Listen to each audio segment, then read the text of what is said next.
Universal Epic Universe has seen a lot of visual changes since our last update just about a week ago.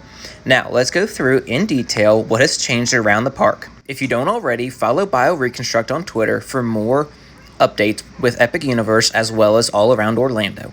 This is Justin from Adventures Away. Please don't forget to subscribe for more Epic Universe construction updates.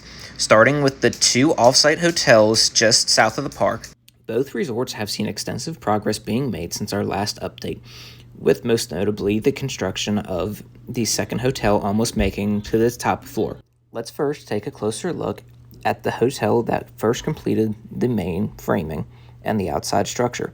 The colorful tiles have almost made it to the top floor of the section they are working on, as well as the excavation of the pool and hot tub out back is starting to get concrete lining, it seems, as well as the framing around the back side of the lobby is starting to be framed in preparation for interior work of the lobby. The lighting receptacles that are placed every so often around the exterior facade of the building are appearing more random than they are in a more formal fashion. This leads to believe that these are going to be twinkling stars, which would go with the celestial theming of both of the hotels, given the names of the twin hotels. As more and more of these tiles are installed onto the facade of the building, some of you may think, how are they installed?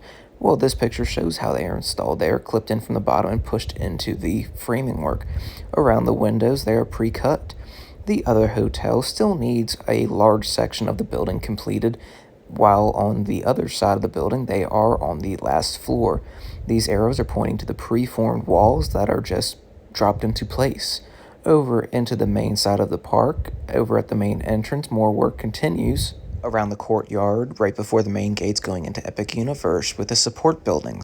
At one of the entrance buildings, it seems as though that some of the decorative pieces on the ground will soon be placed on top of the building. Forms have been placed on the left side of the gateway to match the ones that have been poured already on the right.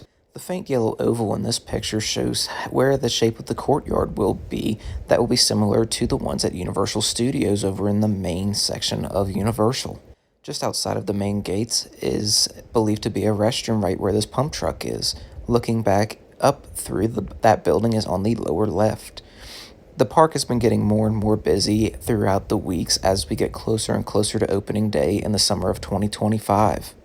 Over in the Classic Monsters part of Epic Universe, there have been some trees that have been transplanted around the Curse of the Werewolf roller coaster, similar to those that have been placed by the Dueling roller coaster in the central part of the park.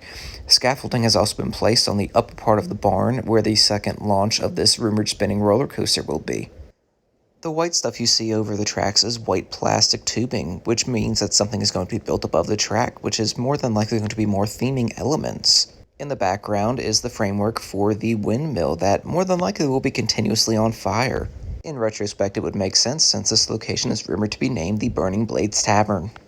Over at the entry portal to the Classic Monsters land, the workers below give scale to how large this portal's theming is. In the background at number 3 is a concrete wall around the attraction entrance.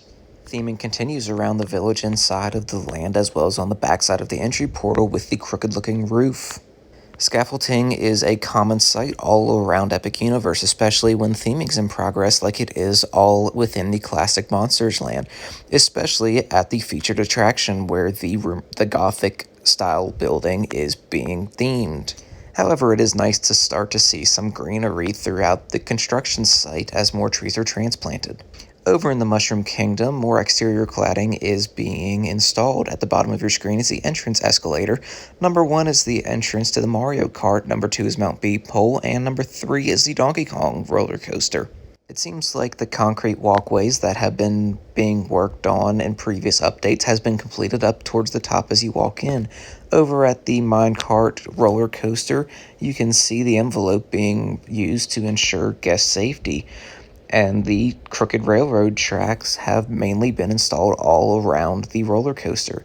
This circular form here is new, and at the arrows is where the minecart will look like it is jumping off the tracks. Over at the main part of the park, where the Celestials-themed dueling roller coaster, more work has been around that. The roof is being more enclosed, as well as the front theming element. With a look high above, the dueling roller coaster is sandwiched in between Harry Potter to the left and How to Train Your Dragon to the right. By the time we come to the next update, more than likely a lot of this roof will be covering the launch station. If you look closely, you can see the yellow track inside of the building before it is covered. What you are looking at here is the end of the dueling roller coaster. The black tubing is protecting the track as the roof work continues above. Moving over into the Isle of Berk and the How to Train Your Dragon land, trees have been also transplanted at the How to Train Your Dragon roller coaster. Poles have been recently added at number 1, theming added at number 2. Number 4 is actually the first launch for the roller coaster. The spinning rides have not seen much work since our last update. Now we're starting to think that more than likely these rides will not see much other work until pavement is added and the detail for the ride vehicles will be installed. At number 1 here, you can see that around the lagoon, more of the concrete is being worked on. It's actually currently being smoothed right there. Number 5 is actually the roller coaster track that goes underneath of the bridge and into the lagoon at number 2. Number 2 and 3 are the bridges, and number 4, actually masts have been added into the Viking ships. You can see this now at number 3. Number 4 is recently added theming. Number 1 in this picture is actually the concrete work going around the lagoon that we saw in the previous picture. This is another view of that concrete work that is being smoothed out. Around the boat ride, more rocks are being added to the exterior lagoon walls. The arrow is actually pointing towards the new theming element that overlooks the boat ride. Here's a zoomed in view of how the rocks are formed around the lagoon. The Great Hall restaurant stands front and center here in the land.